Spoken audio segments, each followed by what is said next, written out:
ஓம் சதாசிவசமாரம்பாம் சங்கராச்சார்ய மத்யமாம் அஸ்மதாச்சார்ய பர்யந்தாம் வந்தே குரு பரம்பராம். ஓம் நாராயணம் பத்மபுவம் வசிஷ்டம் சக்திம் ச தத்புத்திர பராசரம் ச வியாசம் சுகம் கௌடபதம் மகாந்தம் கோவிந்த யோகேந்திர மதாஸ்ய சிஷ்யம் ஸ்ரீ சங்கராச்சார்ய மதாஸ்ய பத்ம பாதம் ச ஹஸ்தாமலகம் ச சிஷ்யம் தம் தோட்டகம் வார்த்திககாரமன்யா அஸ்மன் குருன் சந்ததமானதோஸ்மி. ஓம் வியாசாய விஷ்ணுரூபாய வியாசரூபாய விஷ்ணவே நமோ வை பிரம்மநிதயே வாசிஷ்டாய நமோ நமः. ஓம் நமோஸ்து தேவ்யாச விசால புத்தே ரவிந்தாய தபத்ரநேத்ர येन द्वया भारत पूर्णः प्रज्वालितो ज्ञानमय प्रदीपः. ॐ वसुदेवसुदं देवं कंसचाणूरमर्दनं देवकी परमानन्दं कृष्णं वन्दे जगद्गुरुम्. ॐ श्रुतिस्मृतिपुराणानाम् आलयं करुणालयं नमामि भगवत्पाद शङ्करं लोकशङ्करं शङ्करं शङ्कराचार्यं केशवं बादरायणं शूद्रभाष्यकृतो वन्दे भगवन्तौ पुनः पुनः. ॐ नमो ब्रह्मादि ब्रह्मविद्यासम्प्रदाय कर्तृभ्यः वंशऋषिभ्यो महद्भ्यो नमो गुरुभ्यः. सर्वोपप्लवरहितप्रज्ञानगण प्रत्यहर्तो ब्रह्मैवाहमस्मि. ॐ ईश्वरो गुरुरात्मेति मूर्तिभेदविभागिने व्योमवद्व्याप्तदेहाय दक्षिणामूर्तये नमः.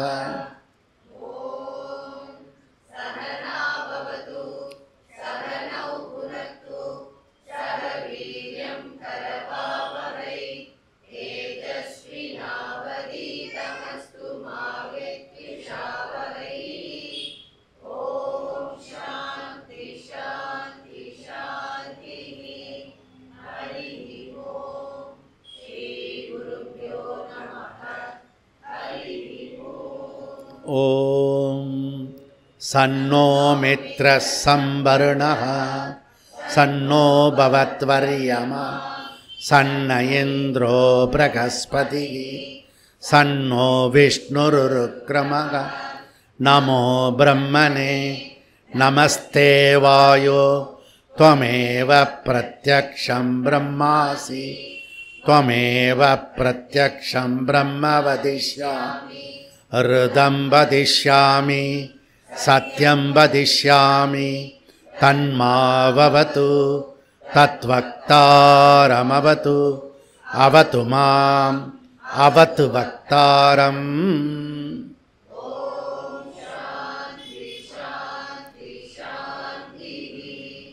ॐ सहना भवतु सहनौ पुनक्तु सह वीर्यङ्करवहै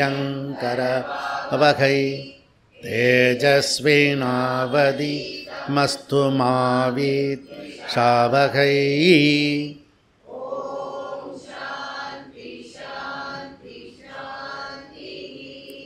ॐ यच्छन्तशां वृषभो विश्वरूपः सन्तोऽप्योऽत्यमृतात् सम्बभूव समेन्द्रो मेधया स्पृणोत् अमृतस्य देवदार भूयासं शरीरं मे विचर्षण जिह्वा मे मधुमत्तमा कर्णाभ्याम्बुरिविसृ ब्रह्मण कोशोऽसि दया पिहितः श्रुतं मे गोपाय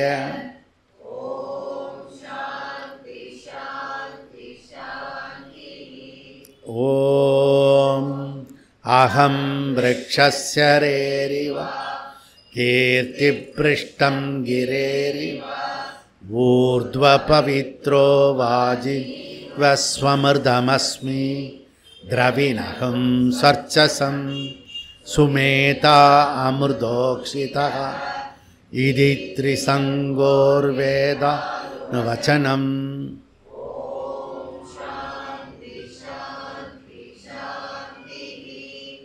ॐ पूर्णमद पूर्णमिद पूर्णात् पूर्णमुदच्यते पूर्णस्य पूर्णमादाय पूर्णमेवावशिष्यते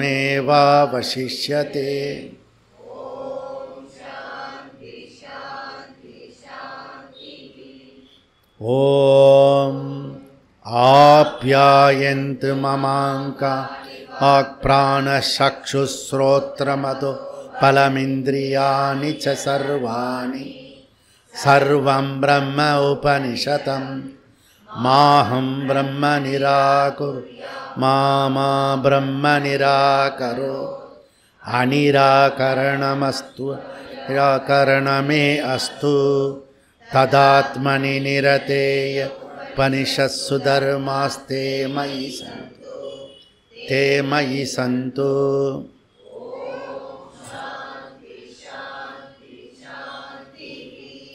ॐ वाङ् मे मनसि प्रतिष्ठिता मनो मे वाचि प्रतिष्ठिता आविराविर्मयेति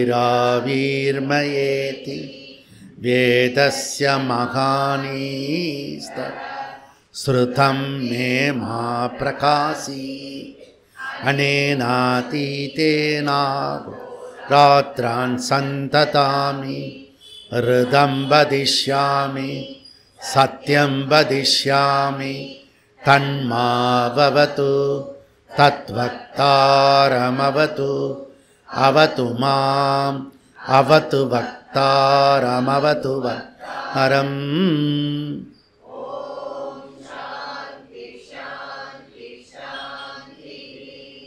ॐ भद्रं नो अपि वातै मनः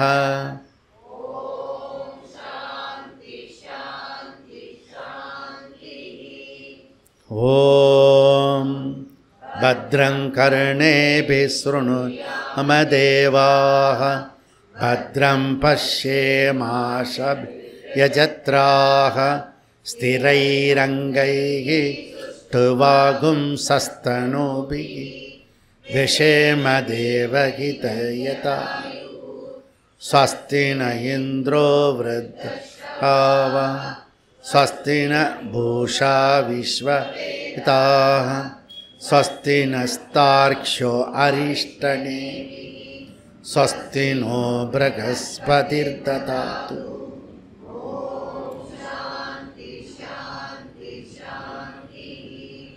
ॐ यो ब्रह्माणां विदधाति पूर्वं यो वै वेदां च प्रगति तस्मै तहुङ्गदेवमात्बुद्धिप्रकाशं मुमुक्षुर्वै शरणं प्रपद्ये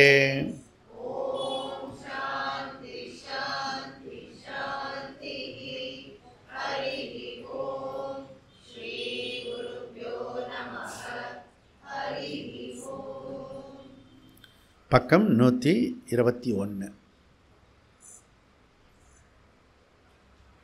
சூத்திரம் 23 சம்பிருதி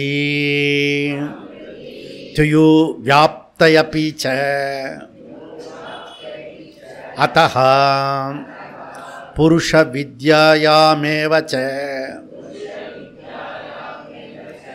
இதரேஷாம் நாம் அநாம்னாத் வேதாத்யர்த்தபேதாத் ஹனௌ து உபாய உபாயன சப்தசேஷாத் குஷா சந்ததஸ் ஸ்துதிஹி உபகாணவத் தது உக்தம் சம்பிராயே தர்த்தவ்யாபவத் ததா ஹன்யே சந்ததஹ உபயா விரோதாத். ஓகே. ஹானௌது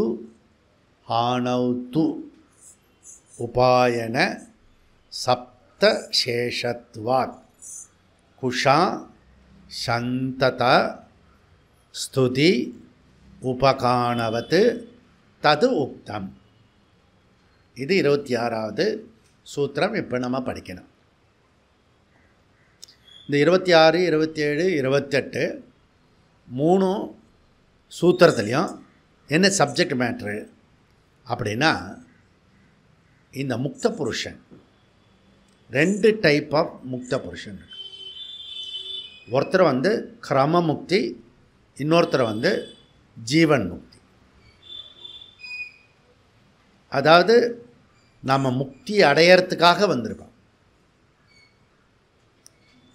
அதனால் மோட்ச புருஷத்துக்காக வந்திருக்கோம். முக்தினா ஃப்ரீடம். எதிலிருந்து ஃப்ரீடம்? பந்தத்திலேருந்து ஃப்ரீடம். இப்போ எது பந்தம் அது நான் சொல்ல மாட்டேன், நீங்களே போட்டுக்கணும் எது பந்தம் அப்படின்னு. உங்களுக்கு பந்தம் தெரிஞ்சால் தான் அதுலேருந்து விடுதலை அடையலாமா வேண்டாமான்னு நீங்கள் டிசைட் பண்ண முடியும். விஷயம் வந்து அந்த பந்தத்திலேருந்து விடுதலை அடையிறது முக்தன். அவனுக்கு பேர் முக்த புருஷன். இந்த முக்த புருஷனுக்கு ஒரு ரூல் இருக்கணும். அது என்ன ரூல் அப்படின்னா, அவனுடைய எல்லா விதமான கர்மங்களும் கரைஞ்சி போயிருக்கணும். கர்மா வந்து 3 டைப் ஆஃப் கர்மா இருக்குது. நம்ம இப்போ வந்து சுகதுக்கத்தை அனுபவிக்கிற கர்மாவுக்கு பேர் பிராரப்த கர்மம். நம்ம செய்கிற கர்மா வந்து ஆகாமி கர்மா. இந்த மாதிரி ஆகாமி கர்மாவில் செய்ய செய்ய கர்மாவோட விசேஷம் என்னன்னா, அதில் உங்களுக்கு தெரியறதோ தெரியலையோ அதனுடைய ரிசல்ட் என்னென்னா புண்ணிய பாபம். இந்த புண்ணிய பாபம் வந்து அதிர்ஷ்டம், சுக துக்கம் வந்து திருஷ்டம். நீங்கள் அடையிற சுக துக்கம் எதனால் வருதுன்னா புண்ணியத்தினாலேயும் பாபத்தினாலேயும் வருது. அந்த புண்ணிய பாவம் எதனால் வருதுன்னா நீங்கள் செய்யக்கூடிய ஒவ்வொரு கர்மாவிலையும் சேர்ந்து. அந்த கர்மா 3 விதமான கர்மா இருக்குது. காயிக கர்மா, வாச்சிக கர்மா, மானசிக கர்மா. நம்ம வந்து மனசு, வாக்கு, உடம்பு, இந்த 3த்தில் தான் கர்மா பண்ணுவோம் நம்ம. அந்த கர்மாவில் நீங்கள் தெரிஞ்சோ தெரியாமலேயோ பண்ணும்போது அது ப்ரொடியூஸ் என்ன பண்ணுறதுன்னா அது புண்ணியமும் பாபமும் கொடுக்குறது. இப்போ நீங்கள் எல்லாருமே வந்து கர்மத்தில் ஈடுபட்டிருக்கோம், அதில் டவுட்டு கிடையாது.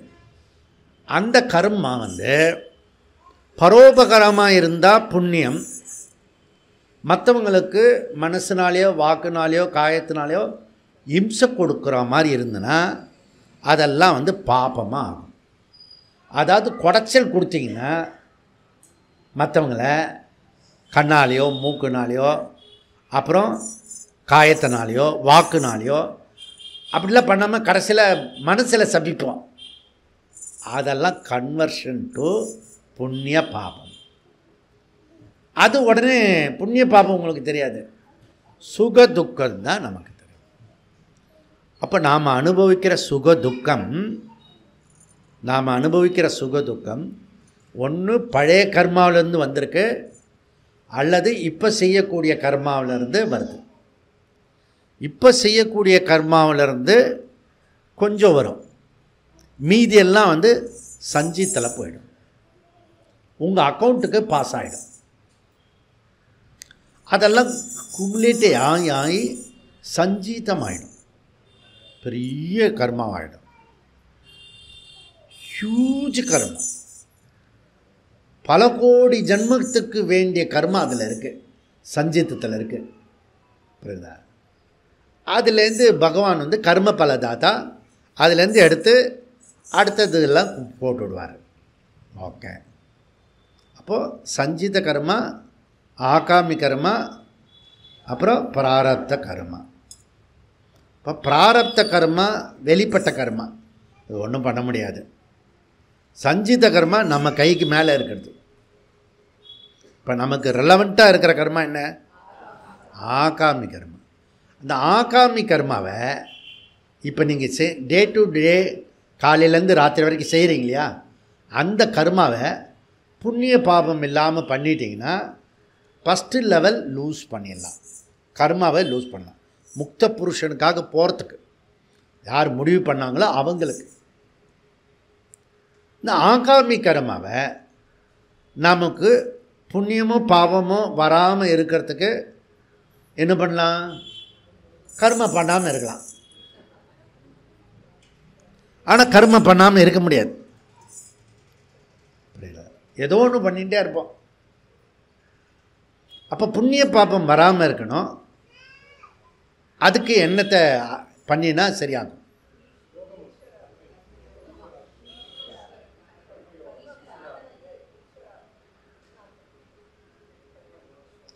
அதில் வந்து கர்த்திருத்துவம், போக்திருத்துவம் இல்லாமல் பண்ணிட்டேன்னா அந்த கர்ம நீ என்ன பண்ணினாலும் உனக்கு புண்ணியத்தையும் பாபத்தையும் கொடுக்காது. ஐ நோஷன் இல்லாமல் கர்மாவை பண்ணணும். ஐ நோஷன் என்ன புரியுறதில்ல? எல்லா இடத்துலையும் ஐ நோஷன் இருக்கும்.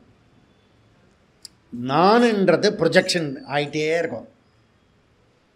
நான் வந்து இந்த வீட்டில் இல்லைன்னா, நான் இந்த வேலையை செய்யலைன்னா, நான் மாத்திரம் இல்லைன்னா, இப்படி நிறைய பேருக்கு நான்ன்றதில் ஃபோக்கஸ் அதிகமாக இருக்கும்.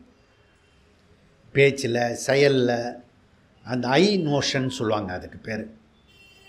ஓகே, எப்பவுமே தன்னை பற்றின ஒரு சிம்பத்தி எம்பத்தி இருந்துகிட்டே இருக்கும். இல்லை சொல்லிகிட்டே இருப்போம், இல்லை செஞ்சியே காட்டிடுவோம். இதெல்லாம் வந்து கன்வர்ஷன் டு புண்ணிய பாபா. இப்போ எங்கே இருக்கிறது? ஐ நோஷனில் இருக்கு. புரியுதா? ஐ நோஷன் வந்துட்டோடனே மீதி எல்லாம் ஆட்டோமேட்டிக்கலி வந்துடும். கர்த்தா போக்தா வந்துடும். இப்போ ஒரு கர்மா பண்ணும்போது போக்தா வருது, அது நான் நினச்ச மாதிரி வரலைன்னா புலம்பல் வரும். புலம்பலோடு சேர்ந்து சாபம் வரும். மற்றவங்களை எப்படியோ ஒரு இம்சை பண்ணிவிடுவோம்.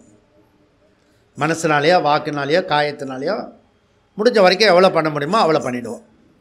இதெல்லாம் புண்ணிய பாபத்தை ப்ரொடியூஸ் பண்ணிகிட்டே இருக்கும். புரியுதா? புண்ணிய பாபம் ப்ரொடியூஸ் ஆகும். அதனால் இது கர்த்திருத்துவம் போக்திருத்துவம் இல்லாமல் இந்த கர்மாவை பண்ணுறதுக்கு கற்றுக்கணும். இது ஃபஸ்ட்டு விஷயம். இந்த முக்த புருஷனுக்கு என்ன லக்குனா, ஆகாமி கர்மாவும் அவனுக்கு கிடையாது, பிராரப்த கர்மாவும் கிடையாது, சஞ்சீத கர்மாவும் கிடையாது. அவனுக்கு பேர் முக்த புருஷன். கர்மாவே இல்லை அவனுக்கு. புரியுதா? சஞ்சீத கர்மா என்ன ஆகிடுறதுன்னா ஞானத்தினால ஃபுல்லாக பஸ்மம் ஆகிடுது. அந்த மலையே வந்திருக்கு, கர்ம மலையை ஞானத்தினால பொசிக்கிறான். ஆகாமி கர்மா வந்து அவனுக்கு கர்த்தா போக்தா கர்த்திருத்துவம் போக்திருத்துவம் இல்லாதனால, ஐ நோஷன் இல்லாதனால, நான் என்ற அகந்தை இல்லாதனால, அதை ஈஸ்வரனுக்கு மாற்றினதுனால, அது குரு மேலே மாற்றினதுனால, சாஸ்திரத்து மேலே மாற்றினதுனால அவன் வந்து அன்றைக்கி என்ன பண்ணணுமோ அதை மாத்திரம் பண்ணிட்டு போயிட்டே இருப்பான். புரியுதா? அதனுடைய முன் விளைவு பின் விளைவு அதெல்லாம் வந்து யோசிக்கலாம் மாட்டான். இப்போ இதை செய்யணும் அப்படின்னா இதை செய்யணும், இது செய்யக்கூடாதுன்னா செய்ய மாட்டான். அவனுக்கு ரொம்ப சிம்பிள். ஆகாமி கர்மா. ஓகே, எப்படின்னா அந்த தாமரை இலை தண்ணீர் இருக்கு இல்லையா, தாமரை இலையில் தண்ணி இருக்கும், அது வைர மாதிரி ஓடின்னு இருக்கும் அப்படி. ஆனால் அந்த இலையில் இருக்க தண்ணிக்கும் தாமரைக்கும் சம்பந்தமே வராது. அப்படி அவன் கர்மா கூட்டத்தில் இருந்தால் கூட அவன் கர்மா பாதிக்கிற மாதிரி பண்ண மாட்டான். ஆகாமி கர்மா அது ஒன்று தான் நம்மளுடைய கண்ட்ரோலில் இருக்குது. இன்னொன்று அன்கண்ட்ரோலில் இருக்கிறது என்னது?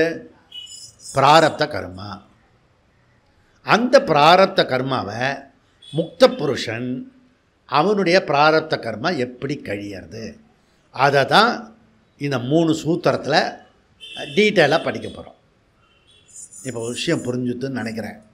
ஓகே, அப்போ முக்த புருஷன் சொன்னாலே அந்த சஞ்சித கர்மா பகவான் கிருஷ்ணர் சொல்கிறாரு, யதை தாம்சி சமித்தோக்னி பஸ்மாத் குருதே அர்ஜுன ஞானாக்னி சர்வ கர்மாணி பஸ்மமாஸ்தே குருதே ததா. ஞானாக்னின்றது விறகெல்லாம் போட்டு அக்னியில் போட்டால் பஸ்மம் ஆகிடுது இல்லையா, அதுபோல் இந்த ஞானாக்னி இந்த வகுப்பு கேட்குறது அவனுக்கு புரியறதுனால அந்த சஞ்சிதம் கம்ப்ளீட்டாக பஸ்மம் ஆகிடுது ஞானிக்கு. புரியுதா? அப்போது இது எல்லாம் போயிடுது. இது தத்துவபோதத்தில் ஆச்சாரியர்கள் விவரமாக சொல்கிறாரு. என்ன சொல்கிறாருன்னா, அவனுடைய பிராரப்தம் இருக்க ஞானியை முக்த புருஷனை யாராவது நிந்திச்சா அவனுடைய பாபம் கழிஞ்சிடும்.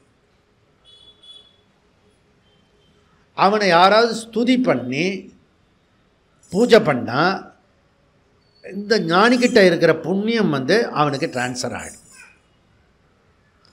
இதுதான் மெயின் டாபிக். ட்ரான்ஸ்ஃபர் ஆகுமா ஆகாதா? அப்படி ஆகிறதா இருந்தால் அது இயற்கைக்கு விரோதமாக இருக்குது, சட்டத்துக்கு விரோதமாக இருக்கிறது. கர்ம பலதாதா ஒருத்தர் இருக்கார், அவரை விட்டுட்டு எப்படி ஞானியோட கர்மா புண்ணிய கர்மா பாப கர்மா ட்ரான்ஸ்ஃபர் ஆகும்? அதுதான் இருக்குது. ஒரு வேதத்தில் இருக்கிற உபனிஷத்து மந்திரம் அந்த முக்த புருஷனுடைய எல்லா கர்மமும் செதஞ்சு போயிடுறது, அவன் விட்டுட்டு போயிடுறான். அதுக்கப்புறம் எப்படி விடுறான்னு அந்த உபநிஷத்து சொல்லலை. அப்போ அது வேகாக இருக்குது, கம்ப்ளீட்டாக பண்ணுறதில்ல. எந்த ஒரு விஷயமா இன்கம்ப்ளீட். அங்கே போனால் அந்த விஷயத்தில் இன்கம்ப்ளீட்டாக இருக்கும். அதில் நம்ம எக்ஸ்பர்ட்டாக இருப்போம். சாந்தோக்கியம், வேதங்களில் சாம வேதமாக இருக்கிறேன், அதனால் நான் கர்மங்களில் நான் அரைகுறையாக இருக்கிறேன். கம்ப்ளீட் பண்ண மாட்டான், பூர்ணம் பண்ண மாட்டான்.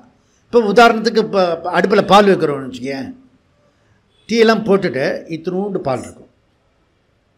அது ஏன் வைப்பானோன்னு தெரியல, அது எடுத்து ஊற்றிடலாம், கழுவி வச்சிடலாம், இது வச்சுருப்பான். அப்படி ஏதாவது ஒன்று இவனுடைய ஒரு அக்மார்க் ஒன்று இருக்கும், அதை இன்கம்ப்ளீட்டாக விட்டுடுவான். ஏன்னா கர்மம் இன்கம்ப்ளீட், புரியுதா? அதனால் இவன் எந்த வேலை எடுத்தாலும் பாதியில் விட்டுடுவான். பாதியில் இல்லை, இந்த கடைசியில் ஒரு 20% இருக்குல்ல, அதில் கோட்டை விட்டுருவான், புரியுதா? அப்போ வேலையே செய்யாத மாதிரியே இருக்கும் வருஷம் முழுக்க, வாழ்க்கை முழுக்க. இவன் பார்த்தீங்கன்னா எந்த வேலையும் முடிச்சிருக்க மாட்டான். அப்படி பிரகஸ்பதிலாம் இருக்காங்க, புரியுதுதான்? இந்த சாந்தோக்கி என்ன பண்ணிடுதுன்னா, கர்மாவை உதறி தள்ளுறான்றது வருது, ஆனால் அந்த கர்மா எப்படி ட்ரான்ஸ்ஃபர் ஆகிறது, அவனுடைய புண்ணிய பாபம் எப்படி நீங்கிறதுன்னு சொல்லலை.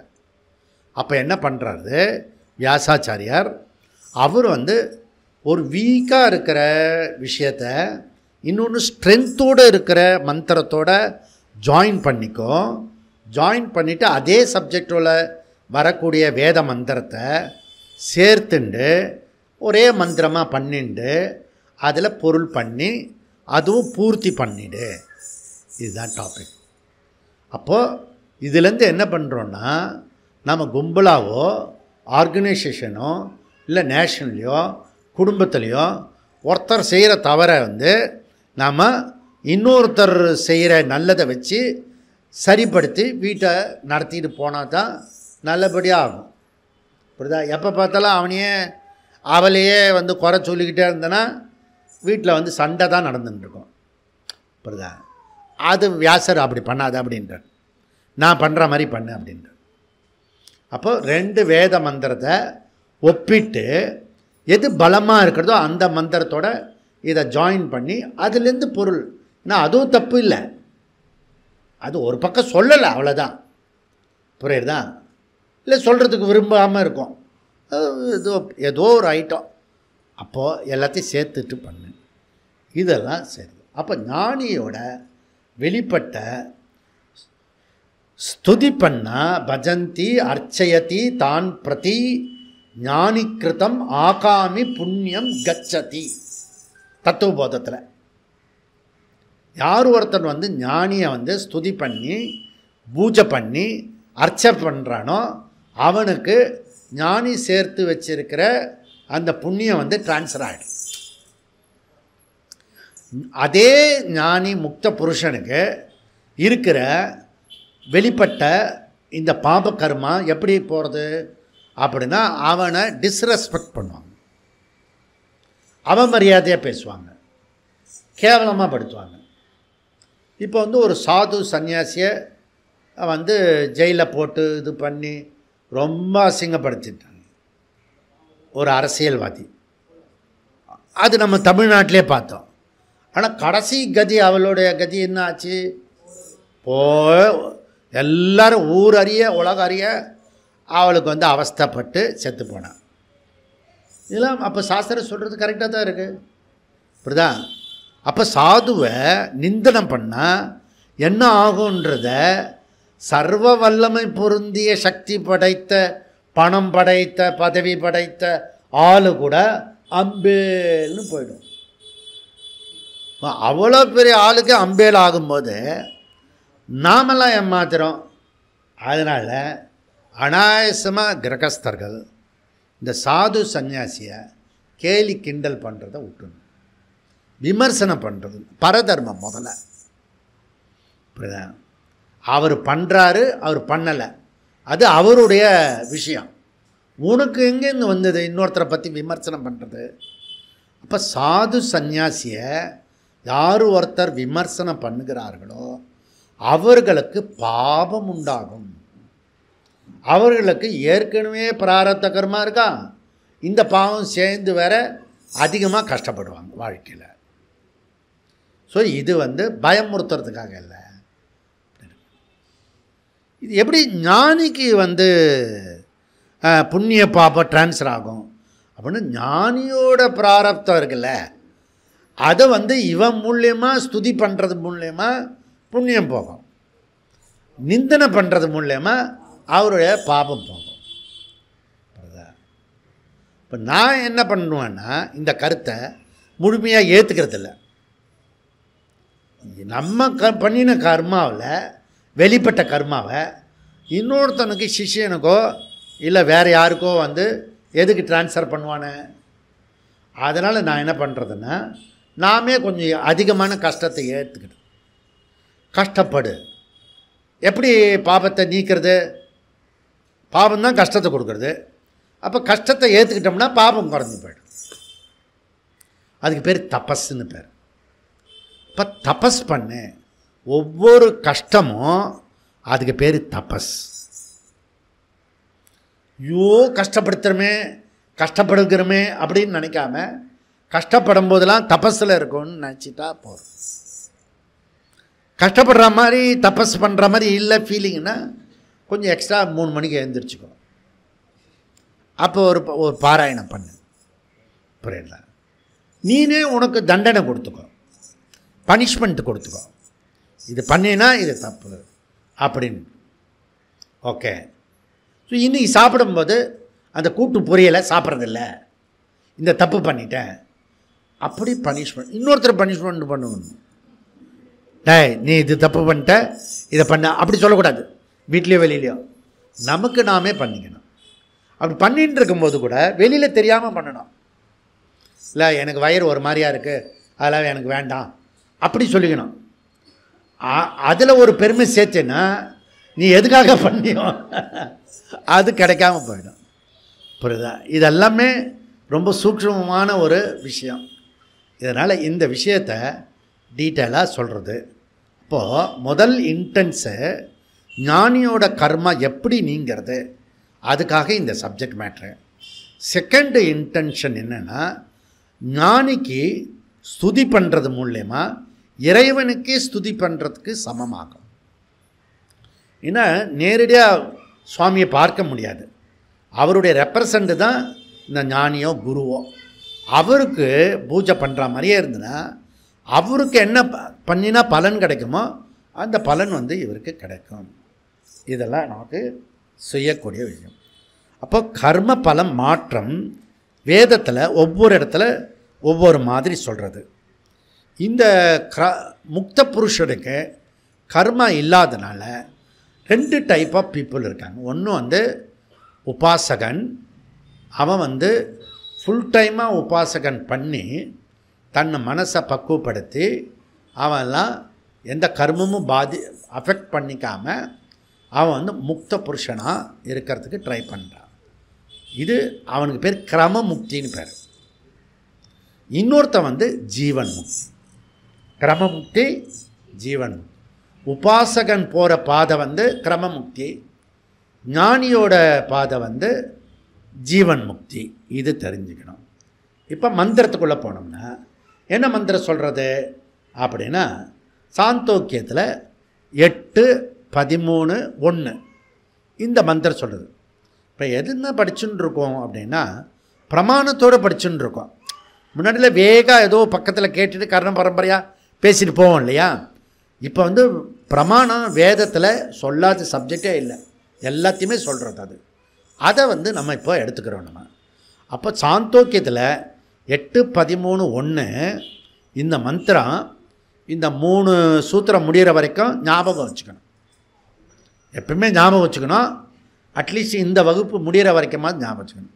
8:13:1 அஸ்வ இவ ரோமானி வித்தூய பாபம்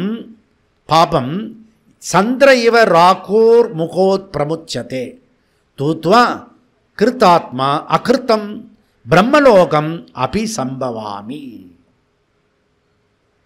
எப்படி குதிரை பார்த்தீங்கன்னா அதை முடியெல்லாம் இருக்கும் இல்லை, ஒரு உதறும், அப்போ தூசியெல்லாம் போயிடும். அதுபோல் இந்த கிரமமுக்தனுடைய உபாசகனுடைய ஞானியோட கர்மெல்லாம் உதறி தள்ளிட்டு போயிடுறான். இங்கே எதுவும் மிச்சங்கிச்செல்லாம் கிடையாது. அப்படி புரியுறதா? ரெண்டாவது உதாரணம் இந்த சந்திர கிரகணம் ஆகிறது. ராகு போய் சந்திரனை பிடிச்சிடும். அந்த விடும்போது பார்த்தீங்கன்னா சுன்னு விடும்.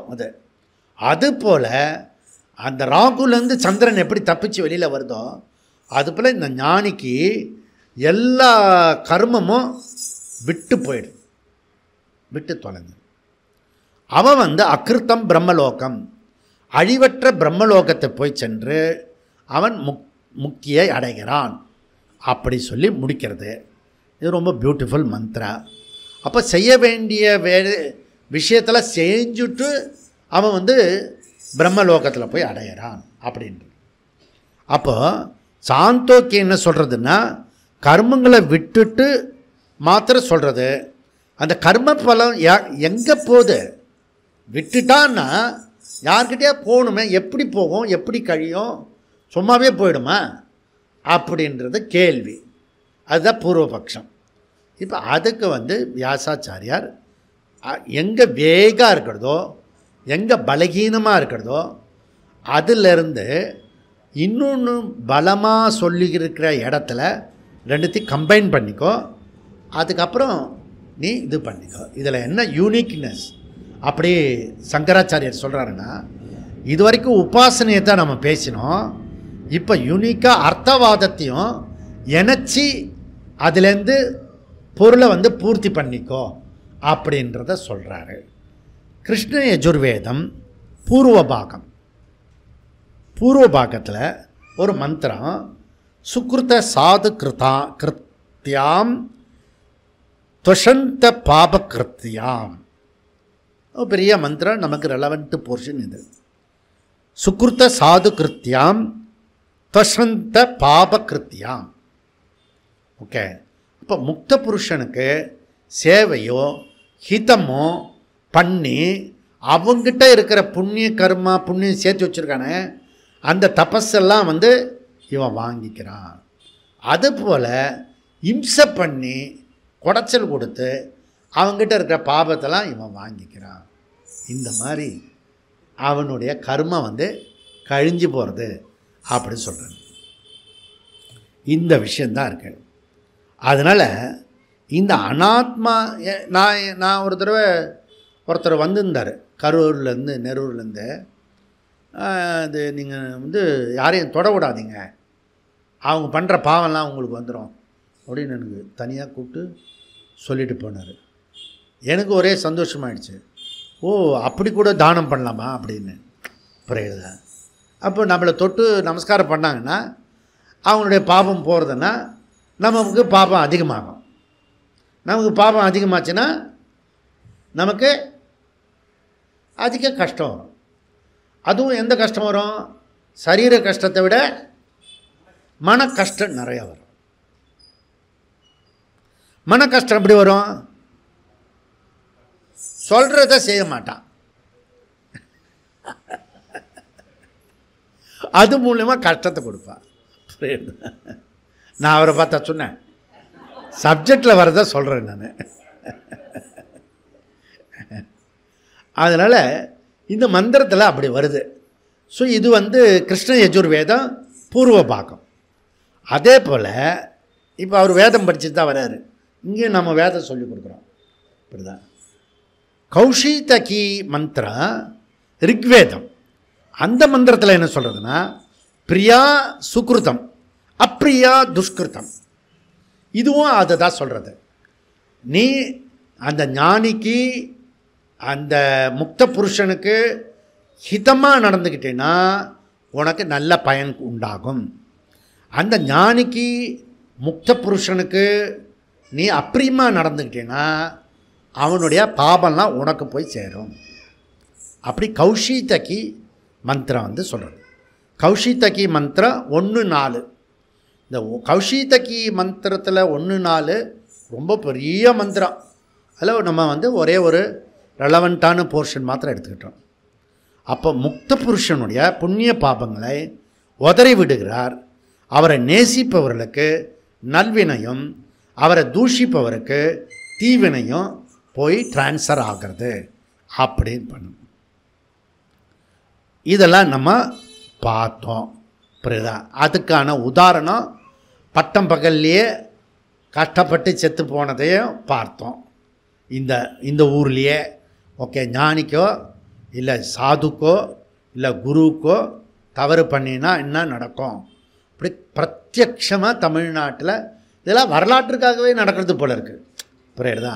இதெல்லாம் இந்த பிரம்மசூத்திரத்துக்கு ஸ்ட்ரெயிட்டாக ஒரு உதாரணம் சொல்லணும்ல, அதுக்காகவே நடந்த மாதிரி இருக்குது இதெல்லாம். ஓகே, அடுத்தது சாம மந்திரம் கர்ம பலத்தை பகிர்ந்தளிக்கவில்லை, ஷேர் பண்ணலை, உதறி தள்ளுறது மாத்திரம் சொல்கிறது, எப்படி டிரான்ஸ்ஃபர் ஆகிறத சொல்லலை. ரிக்வேதமும் யஜுர்வேதமும் கிருஷ்ண யஜுர்வேதமும் புண்ணிய பாகத்தை எப்படி பகிர்ந்தளிக்கலாம் ஷேர் பண்ணிக்கலான்றத சொல்லியிருக்கிறது. அதனால் பூர்வபக்ஷின்னு சொல்கிறான், சாந்தோக்கியம் சொல்கிறதே சரிதான், எக்ஸ்ட்ரா தேவையில்லை அப்படின்னு சொல்லிட்டு அது பார்த்தாலே தெரியுதே, அதுவே போகிறோம் அப்படின்றான். சித்தாந்தி என்ன சொல்கிறான், இல்லை குண உபசம்ஹார விதிப்படி சாம வேதத்தையும் சேர்த்துண்டு மொத்த வேதத்திலிருந்து நாம் கன்க்ளூஷன் பண்ணிக்கலாம். அப்படி வியாசர் என்ன சொல்கிறாருன்னா, இப்படி பண்ணுறதுக்கு ரைட் இருக்குது. அதாவது இங்கே என்ன சட்ட ரீதியாக பேசுகிறோன்னா, ஒரு உபனிஷத்தில் வேதத்தில் இருக்கிற வேகாக இருக்கிற ஒரு மந்திரம், அது நமக்கு பதில் சரியாக கிளாரிட்டி கிடைக்கலன்னா இன்னொரு இடத்துல சொல்லக்கூடிய அதே சப்ஜெக்டோடு இருக்கிற வேத மந்திரத்தை எடுத்துட்டு ரெண்டுத்தையும் இணைச்சி பூர்த்தி பண்ணிக்கோ அப்படின்னு வியாசாச்சாரியார் சொல்கிறார். வியாசாச்சாரியார் ஆனாலும் கூட அதுக்கு பிரமாணம் இருக்கணும். எவ்வளோ ஒரு நியாயமாக இருந்திருக்காங்க நம்ம பெரியவங்க. அப்பேற்பட்ட நாட்டில் வந்த உடனே நாம் பசுமாட்டுக்கே நீதி கிடைச்ச அந்த ஊரில் நாம் வந்து பட்டம் பகல்லையே நியாயம் கிடைக்காத அதெல்லாம் புருடா கதை மாதிரி ஆயிடுச்சு இப்போது. அதனால் இதெல்லாம் மாற்றியே ஆகணும். புரியுதா? மாறியே ஆகணும். இதெல்லாம் நீங்கள் மாற்றிடுவீங்க. ஓகே, இப்போது இந்த உதறி தள்ளுறது எப்படி அப்படின்றத இந்த ஏற்கனவே முக்தி முக்தி பிரதாதாச்ச தஸ்மை ஸ்ரீ குரவே நமஹா. இந்த குருவை, சாதுவை, சந்நியாசியை, ஞானியை நமஸ்காரம் பண்ணுறது மூலயமா, பூஜிக்கிறது மூலயமா, ஸ்துதி பண்ணுறது மூலயமா அவனுக்கு ஞானம் மாத்திரம் இல்லை, ஞானத்தோடு சேர்ந்து ஐஸ்வர்யமும் வருதான். யார் ஒருத்தர் சிரத்தையோடு ஃபாலோ பண்ணுறானோ அவனுடைய வாழ்க்கையினுடைய டே டு டே லைஃப் இருக்குல்ல, லௌகிகமாக அது கூட டெவலப் ஆகிடும். புரியுதா? அப்படியே என்கிட்ட நிறைய பேர் சொல்லியிருக்காங்க, நிறைய டெவலப் ஆகிட்டுங்க ஜி, பண்ணு சம்பிருத்தியாக இருக்கேன் நான் அப்படின்லாம் சொல்கிறாங்க. ஓகே, அப்போ இது வந்து பிரத்யக்ஷம்னு சொல்கிறேன். புக்தி முக்தி பிரதாதாச்ச தஸ்மை ஸ்ரீ குரவே நமக. அப்போ டபுள் பெனிஃபிட் கிடைக்கிறது. ஓகே, யார் புண்ணியவானோ அவனே ஞானியை அர்ச்சிப்பான். யார் பாபியோ அவன் வந்து டிஸ்ரெஸ்பெக்ட் பண்ணுவான். புரியுதா? அது அவன் அவனுடைய கர்மாவை அவன் அனுபவிப்பான். நான் என்ன பண்ணுவேன்னா, சில சமயம் நான் ஞானின்னு சொல்ல வரல, நான் சன்னியாசியாக இருக்கிறதுனால சன்னியாசியை நிந்தனை பண்ணக்கூடாது. அவன் அவன் யோக்கியனோ யோக்கியம் இல்லையோ அது நமக்கு சப்ஜெக்ட் இல்லை. ஆனால் சன்னியாசி கிரகஸ்தனை விட உயர்ந்த நிலையில் இருக்கான். அது ஃபஸ்ட்டு புரிஞ்சுக்கணும். கிரகஸ்தர்கள், நாம் கிரகஸ்தர்கள் வந்து சன்னியாசியை விமர்சனம் பண்ணி தீர்த்திடப்படாது. புரியுதா? அந்த சாது தெரியுமா உங்களுக்கு? அப்படிலாம் சொல்லி 2-3 பேர் அப்படி ஒரு சூழ்நிலை இருந்ததுன்னா தகால்னு நகர்ந்து போயிடணும். நம்ம இந்த பிரச்சனை வேணாப்பா, நமக்கு கிடைச்ச பிராரப்தமே போகிறோம், எக்ஸ்ட்ரா புண்ணியத்தை பாபத்தை புண்ணியம் சேர்த்துக்கலன்னா பரவாயில்ல, பாபத்தை சேர்த்துக்க வேண்டாம், நகர்ந்து போயிடணும். அதுதான் உத்தமம். புரியுறதா? அதனால் அந்த சாது சந்நியாசியை நாம் வந்து நமஸ்காரம் பண்ணணும். அப்போ அந்த பண்ணினா அவனுக்கு வந்து நான் என்ன பண்ணுவேன்னா, என்னை டிஸ்ரெஸ்பெக்டோ இல்லை இரிட்டேட்டோ அதெல்லாம் பண்ணினா அதெல்லாம் அவனுக்கு பாபம் வரணும்னு எனக்கு சிரத்தை இருக்குது. ஏன்னா நான் வேதத்தில் இருக்கேன் நான், அதனால் எனக்கு சிரத்தை இருக்குது. அப்போ என்ன பண்ணுவேன், கடவுள்கிட்ட பிரார்த்தனை, நமக்கு கிருஷ்ணர் இருக்கார், அவர்கிட்ட பிரார்த்தனை பண்ணி அந்த பையன் தப்பு பண்ணியிருக்கான், என் மூலியமாக அவனுக்கு கஷ்டத்தை கொடுக்காதே, என் மூலியமாக அவனுக்கு நன்மையை தான் கொடுக்கணும். இப்போ இந்த சரீர உபாத்தி மூலியமாக எல்லாருக்கும் நன்மையை கொடுக்கணும் மொழிய, யாருக்கு கஷ்டத்தை கொடுத்துடக்கூடாது. அப்படி எக்ஸ்ட்ரா வேறு பிரார்த்தனை பண்ணணும். புரியுதா? எதுக்கு பிரார்த்தனை பண்ணுறனோ இல்லையோ இதுக்கு பிரார்த்தனை பண்ணுவேன். சில பேர் பளிச்சுன்னு தெரியும், அவன் தப்பு பண்ணுறான்னு எனக்கு தெரியும், அதனால்ப்பா அவன் பண்ணுற தப்புக்கு ஏதாவது அவன் பிராரப்த கர்மமே நிறையா இருக்குது, நம்ம கஷ்டத்தை கொடுத்துடாத பாவம் அப்படி சொல்லிட்டு ஒரு ஸ்பெஷல் ப்ரேயர். அதுவும் கர்மா, அந்த கர்மா நியூட்ரல் பண்ணும். எல்லாமே கர்மா விஷயம். இதுக்கு என்ன அத்தாரிட்டி அப்படின்னா, முண்டக்கத்தில் இது சைடு. ஓகே, உதாரணம், முண்டக்க வந்து 3-1-10 மந்திரம். அது என்ன சொல்கிறது, எம் எம் லோகம் மனசா சம்விபாதி விஷுத்த சத்துவா காமயத்தே யாம் ச காமான் தம் தம் லோகம் ஜயத்தே தாம் ச காமான் தஸ்மாத் ஆத்மஜம் ஹி அர்ச்சயேத் பூதி காமஹா. பூதி காமஹா, அவனுக்கு என்னெல்லாம் விருப்பம் இருக்கிறதோ, ஆசை இருக்கோ, அடையணும்னு விருப்பம் இருக்கிறதோ அதெல்லாம் தஸ்மாத்து அவன் என்ன பண்ணுறான்னா, அந்த ஞானியை பூஜித்து அர்ச்சித்து ஸ்துதி பண்ணி எல்லா விதமான சகல சம்பத்துக்களும் அவன் அடைவான். சில சமயம் வந்து நமஸ்காரம் பண்ணிட்டு போவான், அப்படியே உருக்கமாக பண்ணுவான்.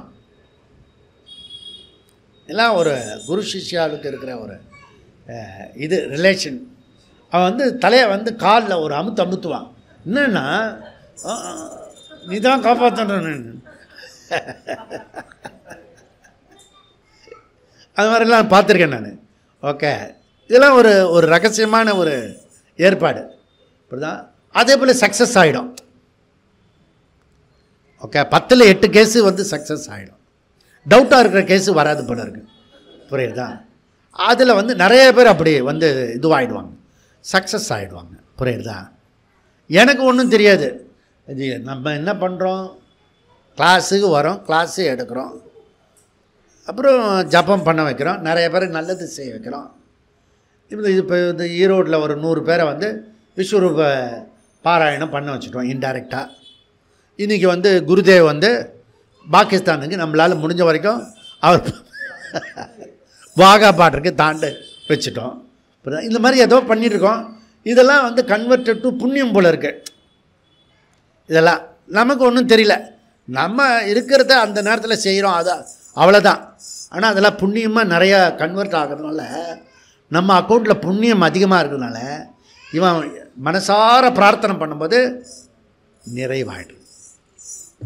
இதுதான் விஷயம். ஓகே, பூதி காமகா ஆத்ம. இந்த இவன் இருக்கானே அஜ்ஞானி நிந்திக்கப்படாது, அவனுக்கே பாபம் உண்டாகும், கஷ்டம் உண்டாகும். அதனால் ஜாக்கிரதையாக இருக்கணும். அதனால் நம்ம வந்து எங்கேயும் சாது சன்னியாசிகளை கேலி கிண்டல், அதுவும் தமிழ்நாட்டில் அதிகமாக இருக்குது, அதில் நம்ம சேர்ந்துடக்கூடாது, இல்லை பேசுகிற இடத்துல நாம் இருக்கக்கூடாது. அவ்வளோதான். கன்க்ளூஷன் என்ன? சாமவேத சாந்தோக்கிய கிளாரிட்டி இல்லாதனால கிருஷ்ண யஜுர்வேதம் ரிக்வேத மந்திரத்தோட சேர்த்து முக்த புருஷனுடைய அந்த கர்மா டிரான்ஸ்ஃபர் ஆகிறது. எப்படி டிரான்ஸ்ஃபர் ஆகிறது? இந்த விதத்தில் டிரான்ஸ்ஃபர் ஆகிறது அப்படின்னு நம்ம புரிஞ்சுக்கிட்டா போகிறோம். 26வது சூத்திரத்தில் இவர் என்ன சொல்கிறாருன்னா, தனக்கு சப்போர்ட்டடாக இவர் என்ன பண்ணுறாருன்னா, தன்னுடைய சிஷ்யன் இருக்காங்க ஜெய்மனி, அவர் தர்மசாஸ்திரத்தில் தர்மசூத்திரம் பண்ணியிருக்கார். அந்த சூத்திரத்துலேருந்து இவர் எடுத்துக்கிறார். எடுத்துட்டு நான் வந்து சொல்கிறது வேத பூர்வத்தில் இருக்கிற என்னுடைய சிஷ்யன் பண்ணியிருக்கான், அந்த வேத பூர்வத்தில் இதே மாதிரி நிறைய வேதங்கள் ஒன்றுக்கு ஒன்று சேர்த்து பூர்த்தி பண்ணி இதே மாதிரி ஜாயின் பண்ணிக்கலாம் அப்படின்னு அத்தாரிட்டி இருக்குது. அப்படி சொல்லிட்டு உதாரணம் கொடுக்குறார். பெரியவா இருக்கிறதுனால டேக் ஃபார் கிராண்டட்லாம் கிடையாது. பெரியவா ஆக ஆக மெச்சூரிட்டி ஆக ஆக நாம் மற்றவங்களுக்கு கிளாரிட்டி கொடுக்கணும். நாம் அதுதான் ரொம்ப இம்பார்ட்டன்ட். பொதுவாக நமக்கு பதவியோ பொறுப்போ அல்லது பெரியவங்களாக ஆகிட்டோமோ இல்லை அந்தஸ்தில் பெரியவங்களாக ஆகிட்டோமோ சொல்கிறத செய், கேள்வியெல்லாம் கேட்காத, அப்படி சொல்லக்கூடாது. ஓகே, அப்போ தான் நம்ம வந்து இன்னும் பொறுப்போட இந்த விஷயத்துக்காக அவன் கேட்குறதா இருந்தான் அப்படிதான், நீனே வாலண்டியாக சொல்லக்கூடாது. இப்போ இதெல்லாம் இவர் 4 உதாரணம் கொடுக்குறார். ஆனது உபாயன சப்தசேஷாத். 4 உதாரணம் என்ன? குஷா, சந்த, ஸ்துதி, உபகானவத். அப்படி குஷானா என்ன? இது வந்து தர்மசாஸ்திரத்தில் வரக்கூடிய ஜெய்மனி சொல்கிற சூத்திரத்துலேருந்து வருது. ஓகே, ஸோ ஜெய்மனி கொடுக்குற உதாரணம் 2 மந்திரத்தை கொடுக்குறாரு. ஒரு மந்திரம் தெளிவில்லாத மந்திரம், இன்னொரு மந்திரம் வந்து கிளாரிட்டியோடு இருக்கிற மந்திரம். 2 மந்திரத்தை சேர்த்துக்கிட்டு பொருள் எடுத்துக்கோ. குஷா அப்படின்னா ஒரு மரத்திலிருந்து சமித்து மாதிரி எடுத்துக்கிட்டு அதை நம்ம என்ன பண்ணுவோம், சகசர காயத்ரியெல்லாம் நம்ம பண்ணுவோம். வருஷத்துக்கு ஒரு தெரியாது சில பேர் பண்ணுவாங்க, நாம் நிறைய தடவை பண்ணியிருக்கோம் சாஸ்திராலயத்தில். அப்போ வந்து ஒரு 100க்கு ஒரு தடவை இந்த தர்ப்பப்புல்லை இந்த பக்கம் வச்சிடணும். அப்போ 1000 வந்து கரெக்டாக வரும். இல்லை சமித்தியே எடுத்து வச்சுக்கணும். இந்த மாதிரி ஏதாவது ஒரு கணக்கு வச்சுக்கணும். இப்போ நம்ம வந்து கவுண்டர் இப்போ நான் நேற்று கூட முந்தானத்து விஷ்ணுஜிக்கு ஒன்று கவுண்டர் கொடுத்தேன். நான் கவுண்டர் இல்லை, கவுண்டர் எங்கே கொடுக்க முடியும்? கவுண்டர் கொடுத்தேன், ஜப்ப கவுண்டர். அந்த கவுண்டர் ஒன்று கொடுங்க. கவுண்டர்லாம் கொடுக்க மாட்டாரா? அவனே அடிச்சுப்பான். நீ உங்ககிட்ட கொடுத்து கவுண்டர், ஜப்ப கவுண்டர். அதை வந்து மிஷின்லேயே வந்துட்டு இதெல்லாம் டெக்னிக்கல் ஜபம், டெக்னிக்கல் மிஷின் ஜபம். இப்படி ஒன்று அமுத்துனா அதில் ஒன்று வரும், இப்படி பண்ணால் ஒன்று வரும். ஏதோ நீ ஏற்கனவே நம்ம அசால்ட்டாக இருப்போமே, அப்படி ஏதாவது ஒன்று அமுத்துனா மொத்தமாக போயிடும். எவ்வளோ பண்ணினேன்னு தெரியாது. புரியுதா? அப்பப்போ நோட் புக்கில் எழுதி வச்சுக்கணும். ஏன்னா நம்மளை நம்ப முடியாது அப்படின்னு சொல்லி எழுதி வச்சுக்கணும். அதனால் அப்படியெல்லாம் கவுண்ட் பண்ணு. இவர் என்ன சொல்கிறாருன்னா, ஒரு குஷானா ஒரு சின்ன குச்சி அதை எடுத்து வச்சுக்கிறது. அந்த வேத மந்திரம் சொல்லும் போது இத்தனை தடவை ஜபிக்கணும், அதுக்காக எடுத்து வச்சுக்கிறது. இப்போ இதை இப்படி பண்ணுறது வந்து இப்போ 10 தான் பண்ண முடியும், 20 தான் பண்ண முடியும். காலும் சேர்த்துக்கிட்டீங்கன்னா 10 10 20 பண்ணலாம், வச்சுக்கினா கணக்கு. புரியுதா? ஆனால் சகசிரெல்லாம் பண்ணுறதுக்கு இல்லையா, 100 பண்ணுறது, 1000 பண்ணுறது, லட்சம் பண்ணுறது, கோட்டி பண்ணுறது, அதுக்கெல்லாம் வந்து நம்ம வந்து வேறு ஏதாவது வச்சுக்கணும். அதுக்கு குச்சி வச்சுக்கிட்டாங்க. என்ன சொல்கிறேன்னா, ஒரு மந்திரத்தில் இது எந்த மரத்துலேருந்து வந்த குச்சி அப்படி தெரியல, வேகாக இருக்குது. அப்போ இன்னொரு மந்திரத்தில் அதே பூர்வ பாகத்தில் வருது, அத்தி மரத்துலேருந்து வந்திருக்கு. அந்த மந்திரத்தையும் இந்த மந்திரத்தையும் சேர்த்து படிச்சுக்கோ, அத்தி மர குச்சி அப்படின்னு வச்சுக்கோ. குஷான்னா சின்னதுன்னு அர்த்தம், சின்ன குச்சி அப்படின்னு அர்த்தம். ஓகே, நம்ம வந்து 340 கோடிலாம் ஜபம் பண்ணி கரை கண்டவர்கள், கரை கண்ட ஞானிகள். நம்ம சார்லாம் பெரிய ஆள். வனஸ்பத்யா குஷா அப்படி ஒரு மந்திரத்தில் வருது. அதனால் அவுதும்பரா குஷா, அவுதும்பரா குஷான்னா அத்தி மரத்தில் இருக்கிற மரத்துலேருந்து மண் உண்டானது. இதெல்லாம் இருக்கிறது. சாஸ்திராலயத்தில் அத்தி மரம் இருக்குது. சாஸ்திராலயத்தில் எல்லா மரமும் இருக்குது, எல்லா பழமும் இருக்கும். அது பாட்டு கொட்டி கிடக்கும், யாரும் பொறுக்கிக்கிறதும் இல்லை, எடுத்துக்கிறதும் இல்லை. அது ஒரு பழைய ஒரு இது மாதிரி இருக்குது. புரியுதா? அதனால் வந்து இப்போ லேட்டஸ்ட்டாக காமதேனுன்னு பேர் வச்சுருக்கேன் மாட்டுக்கு. அது தானாக பால் சொருகிடுது. அது நாலா பக்கமும் போஞ்சு அந்த கோஷாலை முழுக்க ஒரே பாலாக கொட்டுறது. அந்த இவன் இருக்கால மாட்டு கறக்கிறவன் பயந்து போய் ஓடி போயிட்டான். இது என்ன பண்ணுறதுன்னு ஒரு வாரத்தில் எல்லாம் நார்மல் ஆகிடும்.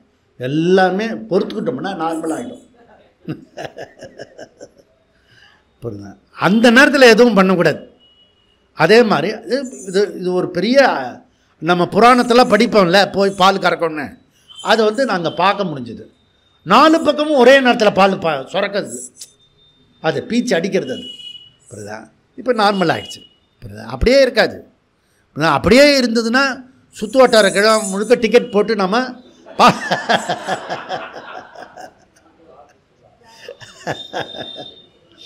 அது மாதிரி பண்ணிடலாம். அவுதும்பரா. ரெண்டாவது வந்து சந்தா. இது முதல் உதாரணம் கொடுக்குறார். இதெல்லாம் பூர்வ மீமாம்சத்தில் இருக்கிறது, இது தர்ம சூத்திரத்தில் இருக்கிறது. இது ஜெய்மினி பண்ணினதை இப்படி ரெண்டுத்தையும் சேர்த்துக்கோ. 2 மந்திரம், ஒன்று வீக்காக இருக்கிற மந்திரம், இன்னொன்று பலமாக இருக்கிற மந்திரம். ரெண்டாவது வந்து சந்தகா, வேத சந்தாம்சி.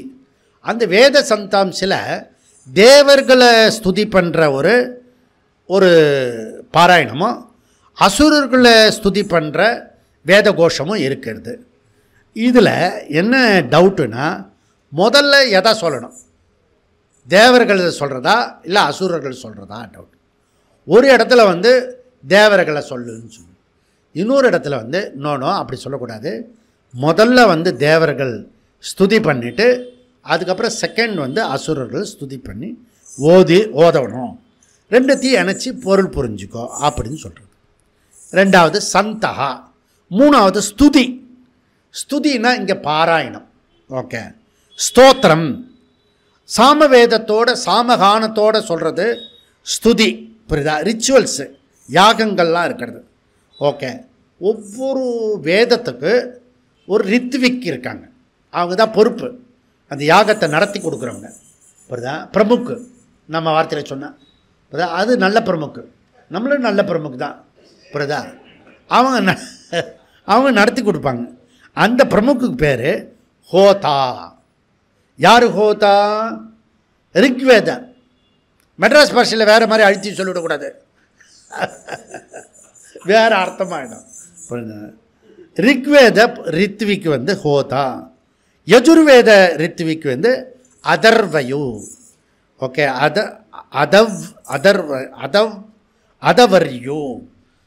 அதவர்யோ.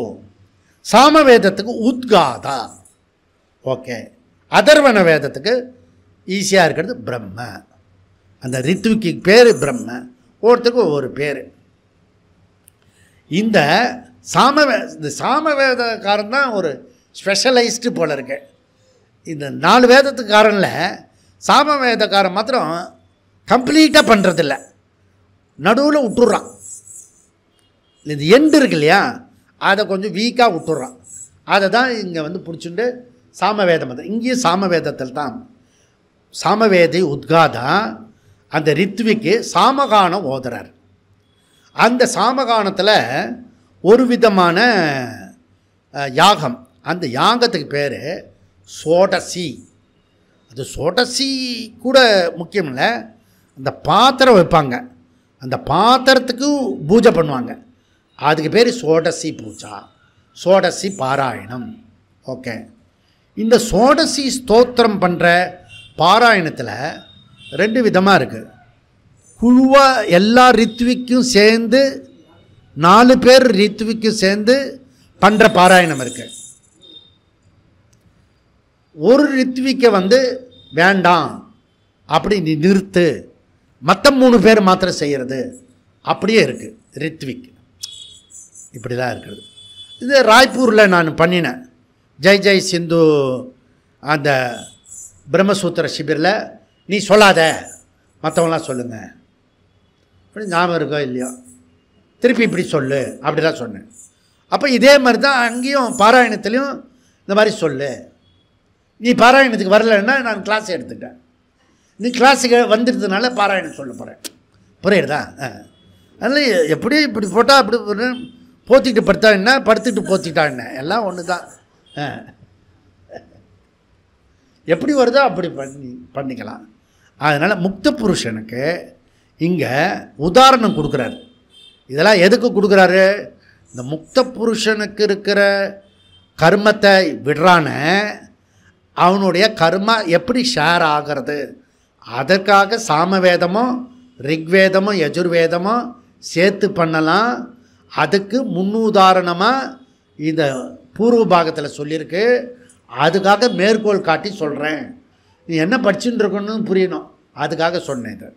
ஓகே. இப்போ என்ன, உபாசகன் ஞானியை ஸ்துதி பண்ணின இந்த இடத்துல வந்து சோடசி சாமத்தில் வந்து தெளிவாக இல்லாதனால ரிக்வேதத்தில் தெளிவாக இருக்குது.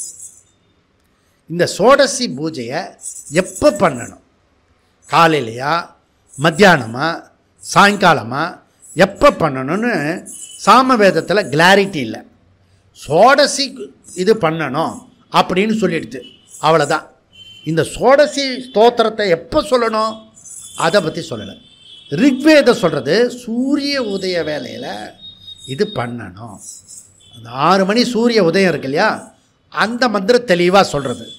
இப்போ என்ன சொல்கிறாரு, இந்த 2 மந்திரத்தையும் சாமவேத மந்திரத்தையும் இந்த ரிக்வேத மந்திரத்தையும் சேர்த்து ஒன்றா புரிஞ்சுக்கோ, வேகாக இருக்கிறத தூக்கி அடிச்சுது. அதாவது எந்த ஒரு விஷயமும் இதுலேருந்து என்ன புரியுதுன்னா, வேகாக இருக்கக்கூடாது. நல்லதோ கெட்டதோ முடிவு பண்ணு, இப்படி அப்படி ஒரே பைஜாமாவாக இருக்கக்கூடாது. புரியுதா? இதுவோ புரியுதா? டக்குன்னு முடிவு பண்ணணும். சில பேர் நரசிம்மராவ் மாதிரி அப்படியே விட்டுருவான். கோயிலை இடிச்சுட்டு அந்த டூமை இடிச்சிட்டான், எல்லோரும் வந்து கேட்குறாங்க டூம் இடிச்சிட்டாங்க, இடிச்சிட்டாங்களா அப்படின்னு அதுக்கு முன்னாடியே செய்தி வந்தது. அவர் ஆக்ஷன் எடுக்கணும், ஆனால் ஆக்ஷன் எடுக்கிறதுக்கு முடியல அவரால்.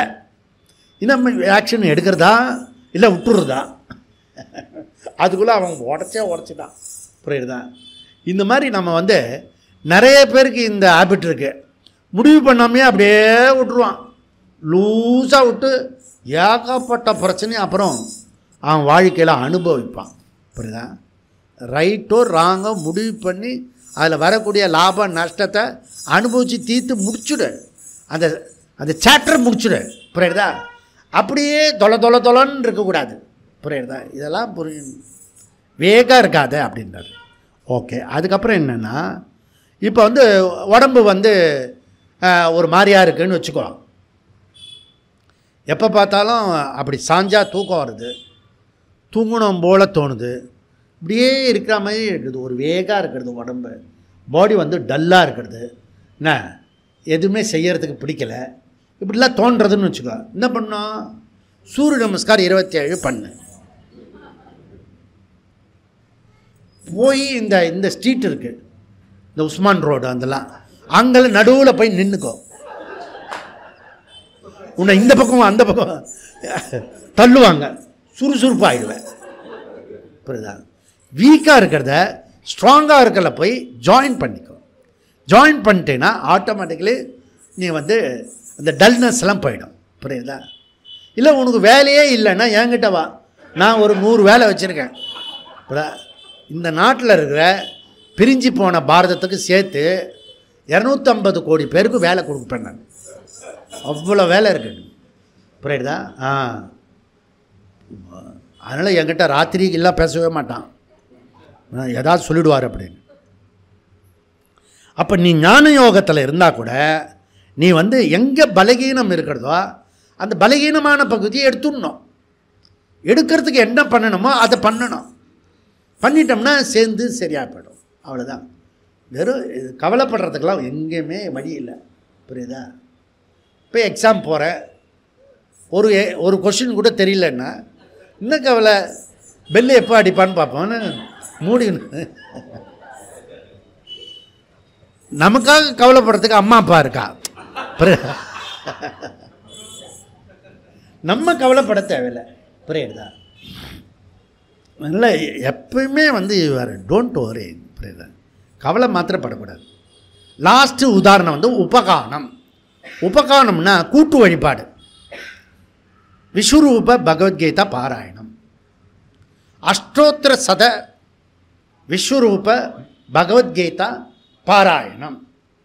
அப்படி அப்போ பாராயணம் சொன்னாலே எல்லாரும் சேர்ந்து அந்த 18 அத்தியாயத்தை 108 தடவை சொல்லணும். பத்ரிநாத்துக்கு போகிறதுக்கு முன்னாடி. புரியுதா? சொல்லி ஆகணும். இது சொல்லி தான் ஆகணும், வேறு வழி கிடையாது. அப்போ எந்தெந்த குரூப்பில் எங்கெங்கெல்லாம் வீக்காக இருக்கிறதோ அவங்க என்ன பண்ணணும்? ஸ்ட்ராங்காக இருக்கிற குரூப்போடு ஜாயின் பண்ணிக்கணும். புரியுதா? எப்படி ஜாயின் பண்ணி எப்படியோ 108 தடவை சொல்லணும். புரியுதா? என் குரூப்பில் ஒரு 2 பேர் வீக்காக இருக்காங்கன்னா அந்த குரூப்பில் 4 பேர் ஸ்ட்ராங்காக இருந்தாங்கன்னா நம்ம 2 பேர் சேர்ந்து வாசிச்சுக்கலாம், கொஞ்சம் அட்ஜஸ்ட் பண்ணிக்கலாம். இது குண உபசம்கார விதி பணி அப்படின்னு சொல்லி அப்படி ஜாயின் பண்ணிக்கலாம். புரியுதா? அப்போ இது உபகானம் அப்படின்னா குழுவாக சேர்ந்து பாராயணம். நம்ம விஸ்வரூப பாராயணம் பண்ணுறோம் இல்லையா, அது போல் அவங்க பண்ணுவாங்க. உத்காதா. ஓகே. உபகானம்.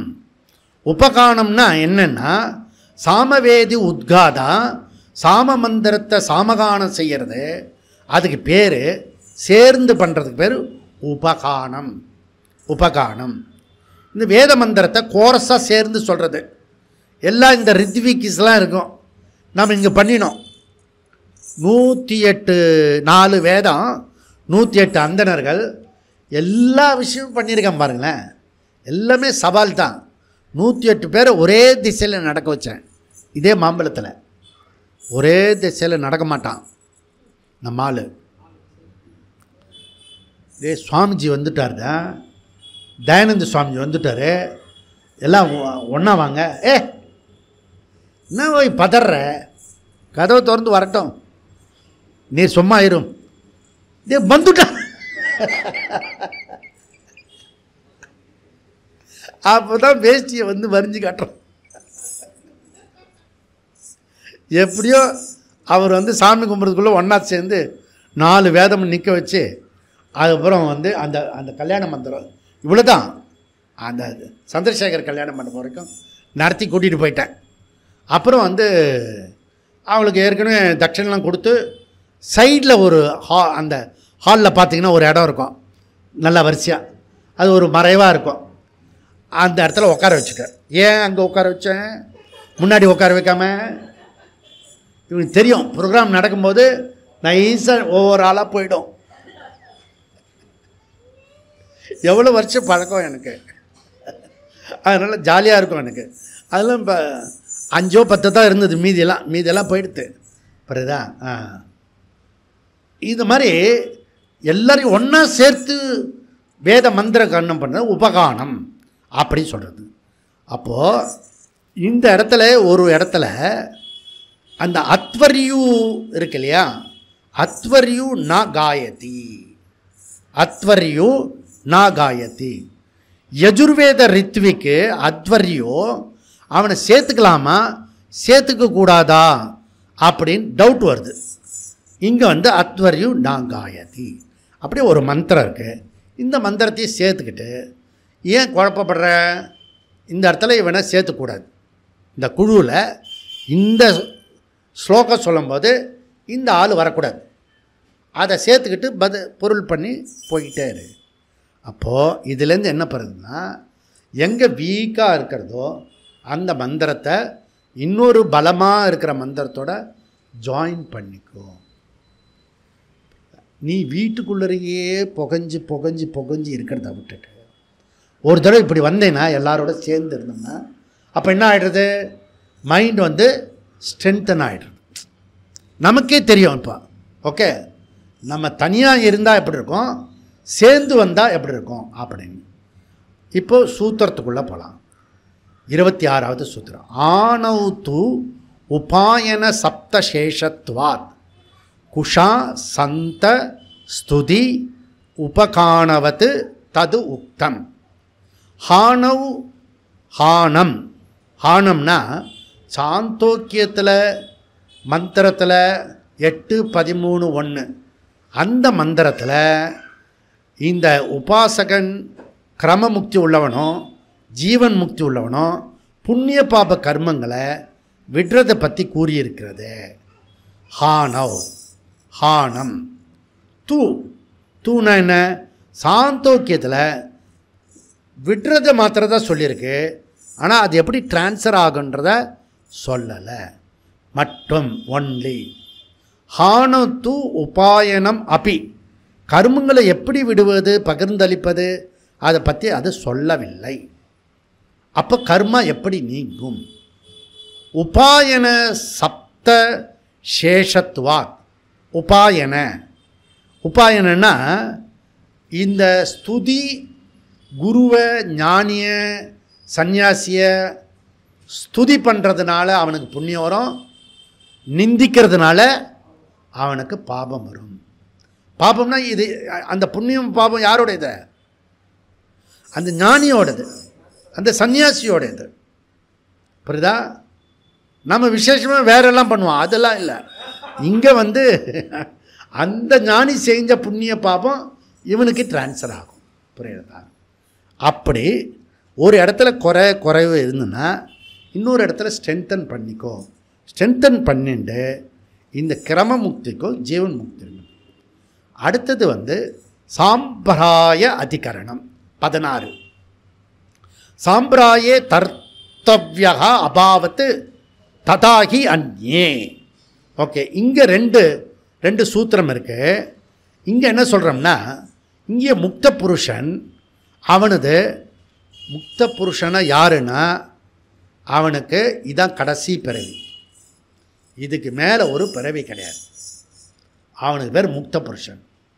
அவன் கிரம முக்தி அடையலாம், ஜீவன் முக்தி அடையலாம், இன்னொரு பிறவி கிடையாது அவனுக்கு. புரியுதா? இது நினைக்கும் போதே நமக்கு ஆனந்தமாக இருக்கும். அடாடாடாடா, இந்த பிறவியில் கஷ்டப்பட்டு அதை விஷுவலைஸ் பண்ணி ரெக்கக்னைஸ் பண்ணினவனுக்கு. இதுவே ஜாலியாக இருக்குன்னு சொல்கிறவனுங்களாம் நான் சொல்கிறது பொருந்தாது. அப்பா பட்டத்துக்கு போருண்டா சிவகுருநாதா அப்படின்னு சொல்கிறவனுக்கு இது பொருந்தோம். புரியுதா? அப்போ இந்த இது விடுறதுக்கு அவனுடைய அந்த கர்மத்தை வந்து இன்னொருத்தருக்கு ஷேர் பண்ணுறதை பற்றிலாம் முரண்படுறது மாதிரி இருக்கிறது. இங்கே என்ன பண்ணுன்னா இங்கே ஒரு முரண்படுற மாதிரி இருக்குது.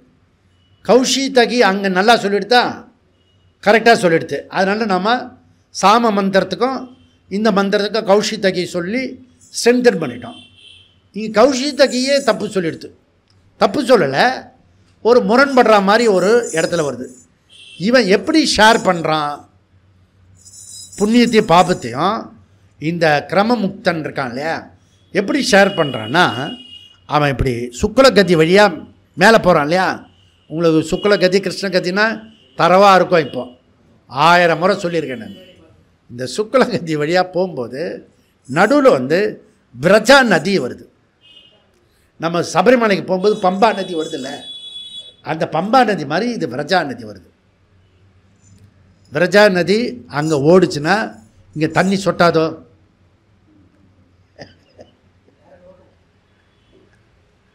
இப்படிலாம் நீ கேட்ப. அதெல்லாம் வந்து கண்டுபிடிக்க முடியாது. புரியுதா? அதை வந்து அதிசூக்ஷமமாக இருக்கும். அதுக்கப்புறம் வந்து இவனும் ஸ்தூல தேகத்தெல்லாம் போக மாட்டான். புரியுதா? இவன் போகிற தேகமே வேறுது. புரியுதா? அப்போ அந்த அவனுடைய தேகமே வேறு, அங்கே பார்க்குற காட்சியும் வேறு. அதெல்லாம் வந்து நீ இங்கே இருக்கிற பிரத்யட்சத்தில் கனெக்ட் பண்ணக்கூடாது. முதல்ல பிரத்யட்சம்னா எது தெரியாது உனக்கு, சூக்ஷ்மன்னா தெரியாது, ஸ்தூலம்னா தெரியாது. இப்படி லோலோன்னு அலையிறான கத்துறான்ல, வாடாங்க. ஸ்தூலத்துக்கும் சூக்ஷ்மத்துக்கும் என்னடா வித்தியாசம் அப்படி கேட்கணும். ஒரு 5 வார்த்தை கேட்குறேன், நீ வந்து சம்ஸ்கிருதத்தை பேசுகிற நீ அப்படின்னு சொல்லிட்டு போயிடுவான். புரியுதா? சரி தமிழில் தான் கேட்குறேன் சொல்ல அப்படின்னு. நான் அப்போல்லாம் கோழி சண்டை மாதிரி கேட்டு உடனே சண்டை போட்டுட்ருவேன். புரியுறதா? அவன் வந்து என்கிட்ட பேசவே மாட்டான். இந்த பக்கம் வரும்போது அந்த பக்கம் போயிடுவான். புரியுதா? இந்த விடுதலை பத்திரிகைலாம் இருக்கால, கிட்டக்கே வச்சுக்க மாட்டான். இப்போ அப்படி தான் பயப்படுறான். அந்த இதில் சாஸ்திராலயத்தில் இந்த ஆளுக்கிட்ட போகக்கூடாது அப்படின்னு தூரக்க போய் என்ன வேணால் பண்ணுவான். புரியுதா? கிட்டக்க வரமாட்டான், பயப்படுவான். ஏன்னா நம்ம வந்து ஒன்றையும் கேட்டுருது, நேராக கேட்டுருது. சொல்லு, பதில் சொல்லு, நீ சொல்லு அப்படின்னு. அப்படி இது வந்து பிரஜா நதியில் குளிச்சுட்டான், அவனுடைய புண்ணிய பாபம்லாம் போயிடுறது அப்படின்னு இந்த மந்திரத்தில் வருது. இது வேகாக இருக்குது. எப்படி வேகாக இருக்கிறது? அதாவது ஒரு கர்மத்தை நீக்கணும்னா ஒரு கர்மம் இருக்கணும், செயல்படணும். செயல்படணும்னா சரீரம் இருக்கணும், ஸ்தூல சரீரம் இருக்கணும். புரியுதா? அதனால் ஸ்தூல சரீரம் இல்லாமல் விரஜா நதியில் குளித்தா அவனுடைய புண்ணிய பாபம்லாம் போகும்னா எப்படி போகும்? அது வந்து இல்லாஜிக்கலாக இருக்கு. அதனால் இந்த சரீரம் இல்லாமல் கர்மம் பண்ண முடியாது ஓய். அதனால் அவன் ஏற்கனவே கர்மத்தெல்லாம் விட்டுட்டு போகும்போது அந்த நதியில் குளிச்சுட்டு போனான் அப்படி வச்சுக்கோ, அது கரெக்டாக இருக்குது அப்படின்றத சொல்கிறோம். இப்போ 27வதுல சம்பராய தர்த்தவ்யக அபாவத் ததாகி அந்யே. கட்டோபனிஷத்தில் ந சம்பிராய பிரதிபோத அப்படிலாம் வரும். சம்பிராயன்னா அந்திம காலம், கடைசி காலம். கடைசி காலத்தில் முன்னாடி அவன் எல்லா அக்கௌண்ட்டெல்லாம் கிளியர் பண்ணிட்டு போகணும். உனக்கு முதல்ல இஎம்ஐலாம் கிளியர் பண்ணிட்டு போ, எவன் மேலேயே வச்சுட்டு போகாத.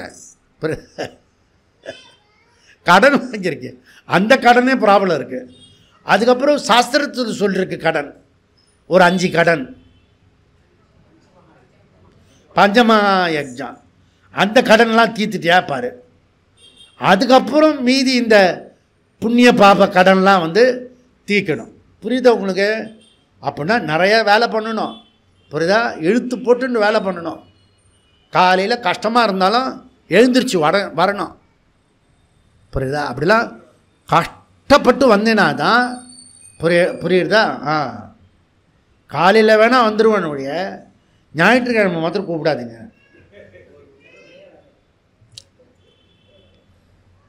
நான் வரேன்டா அப்படின்னு.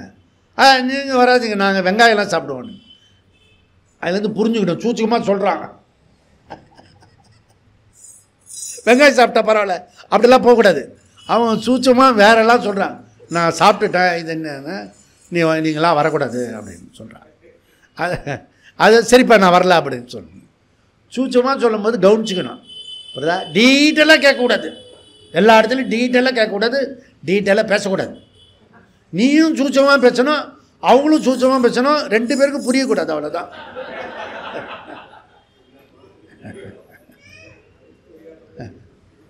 அதனால் புரிஞ்ச மாதிரி இருக்கணும், ஆனால் புரியக்கூடாது. அப்போ ரிலேஷன்ஷிப்பு நல்லா இருக்குதுன்னு அர்த்தம். இப்போ புரியுறதில்ல, இது புரியுறதில்ல, சாஸ்திர புரியலன்னா பரவாயில்ல. இப்போ சாம்பராய அப்படின்னா மரண வேளையில், அந்திம காலத்தில் இந்த புண்ணிய பாப கர்ம பலன்லாம் எல்லாமே விடுபட்டு இருக்கணும். புரியுதா? தர்த்தவ்யா அபாவாத். தர்த்தவ்யம்னா பிராப்தவ்யம். பிராப்தவ்யம் டு பி என்கவுண்டர். காலியாக இருக்கணும், டோட்டலாக காலி பண்ணிடணும், என்கவுண்டர் பண்ணிடணும். புரியுதா? அபாவாத். புரியுதா? எல்லாமே காலி பண்ணிடணும். இங்கே ஒரு புல்டோசர் பாபா இருக்கார் யூபியில். அந்த மாதிரி ஒரு பாபா இங்கே வந்தால் தான் நல்லாயிருக்கும் போல இருக்குது. புல்டோசர் பாபா பேசவே படாது. புல்டோசர் வச்சு டமான்னு இடித்து தள்ளிட்டு போய்கிட்டே இருக்கணும். புரியுதா? கோர்ட்டு கேஸு வந்தது, ஆர்ப்பாட்டம், இதெல்லாம் தமிழ்நாட்டுக்கெல்லாம் உதவாது. யூபி மாடலில் தான் பண்ணணும். அப்படி பண்ணால் தான் கரெக்டாக இருக்கும். எப்போ பண்ண போகிறாங்கன்னு தெரியல. புரியுதா? நம்ம ஆசீர்வாதம் பண்ணிவிடுவோம், கூடி சீக்கிரம் நடக்கட்டும். அபாவாத் அப்படின்னா காலி பண்ணிடணும் எல்லாத்தையும். அப்போது இந்த இவருக்கான இந்த கிரமமுக்தன் அவனுக்கு விரஜா நதிக்கு போகிறதுக்கு முன்னாடியே கர்மெல்லாம் காலி பண்ணியிருக்கணும். ஆனால் அஜ்ஞானத்தை எடுக்கிறதுக்கு பிரம்மாஜிக்கிட்ட போய் படித்து அதில் முக்தி அடைஞ்சு அதுக்கப்புறம் விதேக முக்தி அடையணும். இதுதான் ரூட்டு. புரியுதா? ததாகி அந்யே. அந்யே அப்படின்னா வேறொரு மந்திரத்தை எடுத்துக்கோ. இந்த சாந்தோக்கிய 8:13 ஒரு மந்திரம் சரீரத்தை விடும்போது எல்லா புண்ணிய பாபத்தையும் விட்டு விட்டு செல்றான். அப்படி கிளாரிட்டியோடு சொல்கிறது. ததாகி அந்யே, மற்ற வேத சூத்திர மந்திரங்கள்லாம் எடுத்துக்கோ அப்படின்னு 27 சொல்லி முடித்தார். 28 முடிச்சுடுவோம். என்ன, அது ரொம்ப சின்னது தான். சந்ததா உபய அவிரோதாத். 27வது சூத்திரத்தில் லாஜிக் சப்போர்ட்டு இல்லை. எப்படி கர்மத்தை டிரான்ஸ்ஃபர் பண்ணினான்ற லாஜிக் இல்லை. 28வது சூத்திரத்தில் லாஜிக்கோட அந்த விஷயத்தை சொல்கிறார். இதான் விஷயம். யுக்தி பூர்வமாக சொல்கிறார். எப்படி யுக்தி பூர்வமாக சொல்கிறாருன்னா, இந்த கிரமமுக்தனுக்கு 27ல் சப்போர்ட், லாஜிக் சப்போர்ட் இல்லை. அதே கிரமமுக்தனுக்கு 28ல் லாஜிக் ப்ராப்ளம் இருக்குது. அது எப்படி எடுக்கிறாங்கன்னா, விரஜா நதியில் குளித்தா புண்ணிய பாபம் போகாது. அவன் ஏற்கனவே விரஜா நதியில் போய் குளிச்சுட்டு போயிட்டான்னா அப்புறம் இந்த சரீரை எடுத்து சேவை பண்ணி தபஸ் பண்ணி இந்த விஸ்வரூப பாராயணம் பண்ணி இவ்வளோ கஷ்டம் எதுக்கு போடுவானே? நேராக எப்படியாவது வழி கண்டுபிடிச்சி ரூட்டு பண்ணிச்சு கூகுளில் பண்ணி நான் விரஜா குடிச்சிட்டோம்னா எல்லா பாபமும் போயிடுறது, புண்ணியம் போயிடுறது. புண்ணியமும் இருக்கக்கூடாது, முக்தனுக்கு புண்ணியமும் இருக்கக்கூடாது. அதுக்கு முதல்ல புண்ணியம் பண்ணணும், அதுக்கப்புறம் பாபம் சஃபிஷியண்ட்டாக போய் புண்ணியத்தையும் விடணும். புரியுதா? அதனால் ஆன்மீக சாதனைகள்லாம் பண்ணுறதுக்கு வேணும். ஆன்மீக சாதனைகள்லாம் பண்ணி அவன் அவர் சுவாமிஜி எங்கே கூப்பிட்டாலும் அங்கே போகணும். கொஞ்சம் கஷ்டம் இருக்கும். புரியுதா? எல்லாமே மேட்ரு ஆஃப் ஒரு ஜான்வரி, பிப்ரவரி, மார்ச், ஏப்ரல், மே, ஜூன் டோட்டல் சுதந்திரம். உன்னை எவன் எழுப்புவான், எவன் தூக்குவான். அதனால் இந்த 4-5 மாதம் மாத்திரம் கொஞ்சம் ஒத்துழைச்சிட்டேன்னா நீ ஏதோ ஒரு முக்திக்கு வருவ நீ, புரியுதா? அதனால் நீ அதுக்கு ட்ரை பண்ணு. இது தபஸ், புரியுதா? ஸ்தூல தேகம் இருந்தால் தான் பண்ண முடியும், புரியுதா? நான் ஆவியில் பண்ணுறேன், நான் எப்பயுமே உங்களுடைய நினைவாகத்தான் இருக்கேன் அப்படிலாம் சொல்லி ஏமாற்றக்கூடாது, புரியுதா? இங்கே மனசு இல்லைன்னா கூட பரவாயில்ல, சரீரத்தை கொண்டு வந்து இங்கே போடு, மீதியை நான் பார்த்துக்கிறேன், புரியுதா? அப்படி இந்த விரஜா நதியில் குளிக்கிறது மாத்திரம் போகாது, கிரமமுக்தி ஸ்தானம் விரஜா நதி ஸ்நானம் ஆகாது. அதனால் இதை புரிஞ்சுக்கோ. அதனால் கிரமமுக்தியோ ஜீவன் முக்தியோ சாதனையின்றி சாதிப்பார் இல்லை.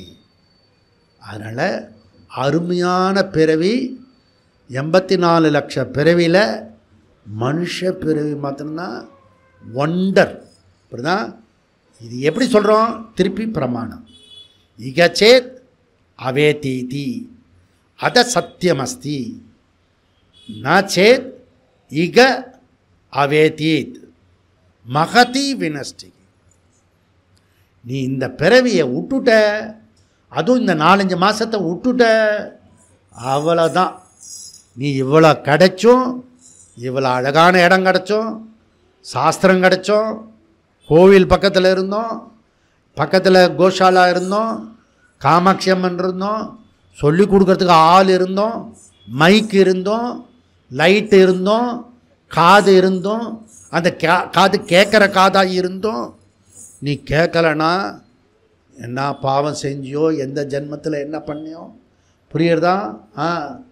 என்ன என்ன கர்மம், புரியுறதா?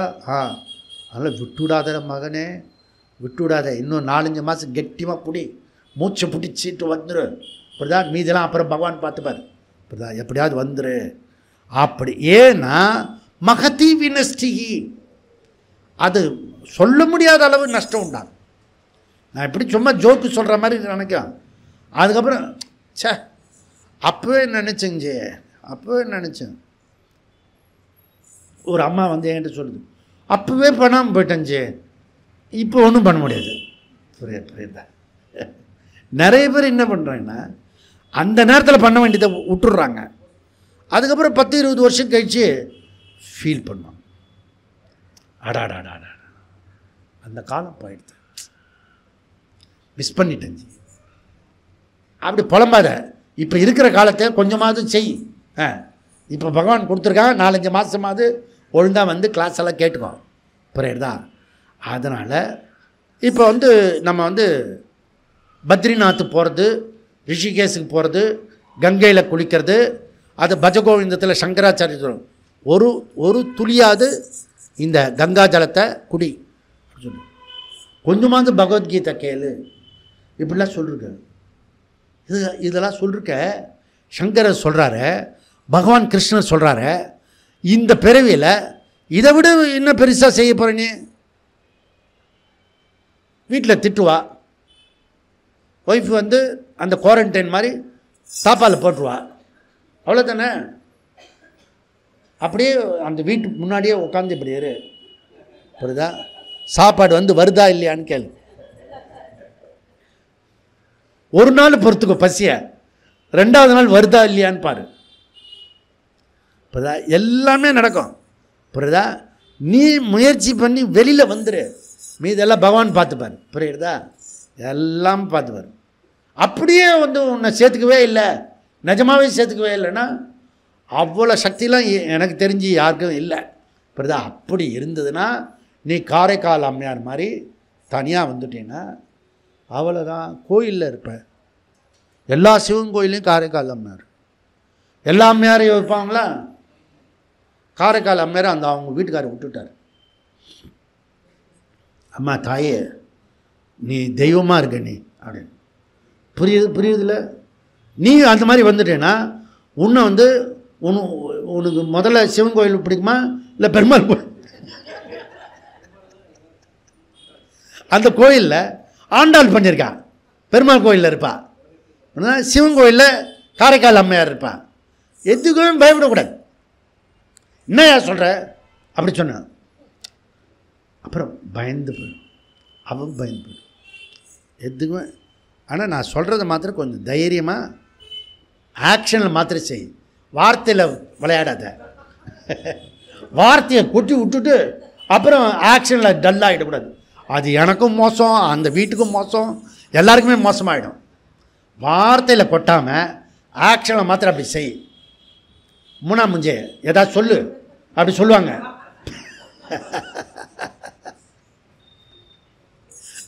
சொல்ல மாட்டேன், அனுப்புகிறீங்களா அப்படி கேட்கணும். புரியுதா? இதெல்லாம் நிறைய ஐடியாஸ் இருக்குது. அப்போ சந்ததகன்னா என்ன? ஃப்ரீவில். ஃப்ரீவில். ஒருத்தன் ஆன்மீக சாதனை மட்டும் செஞ்சால் தான் சுதந்திர புருஷனாக வர முடியும். அவனுக்கு ஃப்ரீவில் இருக்கு, எப்போ வேணால் செய்யலாம், செய்யாமல் இருக்கலாம். மனுஷனுக்கு மாத்திரம்தான் கொடுக்கப்பட்டிருக்கு.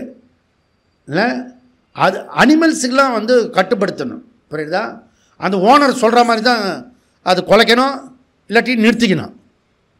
புரியுதா? டேய் ஜானி அப்படி ஒரு அந்த அங்கே ஓனர் கத்துவார். மனுஷன் மாதிரியே அது பொறுமை. அது